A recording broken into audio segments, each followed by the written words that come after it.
ஒன்றும் இல்லைங்க, டிரான்ஸ்பரண்ட்டாக இருக்கான்னு பார்த்தேன். சிஎம் ஜோசப் விஜய் அவர்கள் வந்து பரப்புரையின் அப்போ என்ன சொல்லியிருந்தாருன்னா, டிரான்ஸ்பரன்சியான ஒரு கவர்மெண்ட் நாங்கள் தருவோம் அப்படின்னு சொல்லியிருந்தாரு. அதுக்கேற்ற மாதிரி சட்டசபை வந்து 18ஆம் தேதி கூடி இருந்தது. அந்த டைமில் என்ன ஆச்சுன்னா, நம்மளுடைய கல்வி அமைச்சர் ராஜ்மோகன் அவர்கள் என்ன சொல்லியிருந்தாருன்னா, சட்டசபையில் நடக்கிறது எல்லாத்தையும் மக்கள் வந்து தடை இல்லாமல் நேரலையில் பார்க்கலாம் அப்படின்னு சொல்லிட்டு இருந்தார்.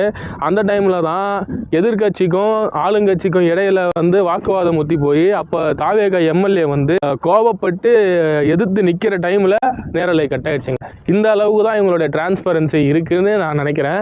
எதிர்கட்சி என்ன சொல்கிறாங்கன்னா, எந்த பிரச்சனைகளுக்கும் வந்து முதல்வர் அவர்கள் வந்து செவி சாய்க்காமல் வாய் திறக்காமல் இருந்தால் என்ன அர்த்தம்னு கேட்டுட்டு இருக்கும் போது, அதுக்கு கூட முதல்வர் அவர்கள் வந்து வாய் திறக்காமல் அமைச்சர் ஆதவர்ஜுனா அவர்கள் வந்து சொல்கிறாரு, எப்போ எதுக்கு வாய் திறக்கணும், வாய் திறந்து பேசணுங்கிறது வந்து எங்கள் முதல்வருக்கு தெரியும் அப்படின்ட்டு ஆதவர்ஜுனா ஒரு ஸ்டேட்மெண்ட் கொடுக்குறாருங்க.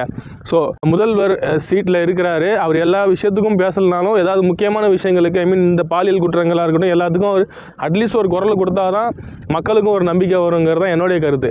செகண்ட் திங் வந்து பார்த்தீங்கன்னா, இன்றைக்கி நான் பார்த்த நியூஸின் படி ஒரு இடத்துல வந்து செய்தியாளர்கள் வந்து ஒரு அமைச்சரை பார்த்து கேட்குறாங்க, 1 லட்சம் நெல் மூட்டைகளுக்கு மேலே வந்து மழையில் நனைஞ்சு சேதமாயிடுச்சு, இந்த மாதிரியே போயிருந்தது, பாதுகாப்பு இதெல்லாம் தடுக்கிறதுக்கு என்ன பண்ண போறீங்கன்னு கேட்கும்போது அசால்ட்டாக என்ன சொல்கிறாரு அப்படின்னா, சிரிச்சுக்கிட்டே சொல்கிறாரு பாருங்க, ஒரு சிரிப்போட சொல்கிறாரு. இத்தனை மாதங்களாக வந்து விவசாயிகளோட உழைப்பு வந்து வீணாக போயிருக்கு.